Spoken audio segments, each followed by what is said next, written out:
Assalomu alaykum hurmatli do'stlar, azizlar. So'nggi yillarda jamiyatimizda farzandlarni repetitorga berish ko'payyapti. Endi buni foydali taraflari ham bor, ziyon taraflari ham bor. Ayniqsa azizlar, yosh bolalarga, 1-chi, 2-chi, 3-chi sinf bolalariga yoki bu holatlarda ba'zan farzandlarni repetitorga berish 1-chi, 2-chi sinflar uchun nagruzka hisoblanadi.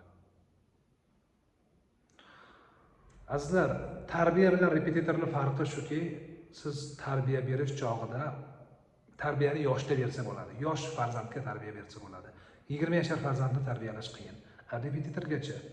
Repetitorga 15, 20, 30 yoshda ham borsa bo'ladi. Bu birinchisi. Ikkinchisi, tarbiya do'stlar fundament bo'ladi.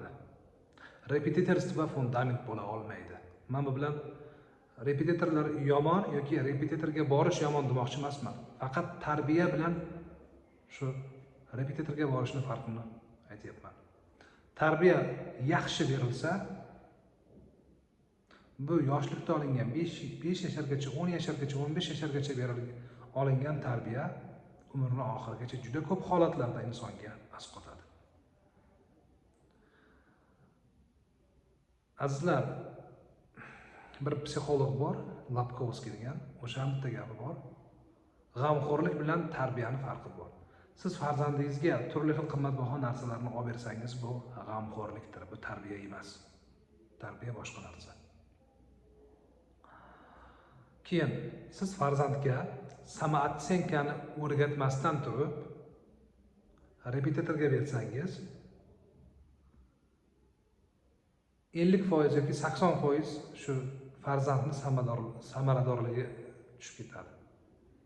Samootsenkasi zo'r bo'lgan inson, samootsenkasi o'ziga bo'lgan ishonchi past bo'lgan insonga nisbatan har jabhada ustundir. Tushundingizmi? Shuning uchun farzandga birinchi o'rinda ishonch va tarbiya berilishi kerak. Ishonch va tarbiya. Bir yosh bolani ko'rdim.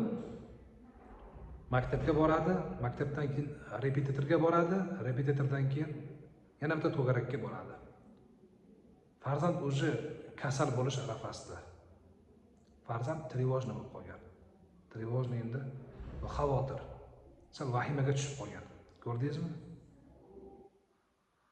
Keyin bir narsa, siz farzandingizga yomonlikni ravo ko'rmaysiz, bilaman. Lekin o'sha narsani farzandingizga tushuntira olmasangiz ham buni foydasi kam bo'ladi. Misol, unday bo'lishing kerak, shunday bo'lishing kerak, ingliz tilini zo'r o'rganishing kerak. Farzand esa majburan boryapti. Ba'zi holatlarda bu majburan borish bir hafta, 2 hafta, 1 oydan keyin yo'qolib ketishi mumkin. Shu odam, bola shu repetitorstvoga ko'nikishi mumkin, lekin ba'zi holatlarda ko'nikmasa-chi, bezib qoladi, o'qishdan beziydi. Tushundingizmi? Undan keyin bezgan odam bilan yoki trevojniy odam bilan azizlar ishlash kerak bo'ladi. Juda ko'p holatlarda mana shu trevojniy, xavotir, vahimaga tushgan bolalarni ota-onalarda ham yoki buvilarda ham shu problema bo'ladi. Ya'ni ular ham trevojniy bo'ladi yoki ular asabiy bo'ladi. O'ta qattiq qo'l talabchan bo'ladi. Sog' va salomat bo'linglar. Farzandga birinchi o'rinda tarbiya, samootsenka lozim bo'ladi. Rahmat.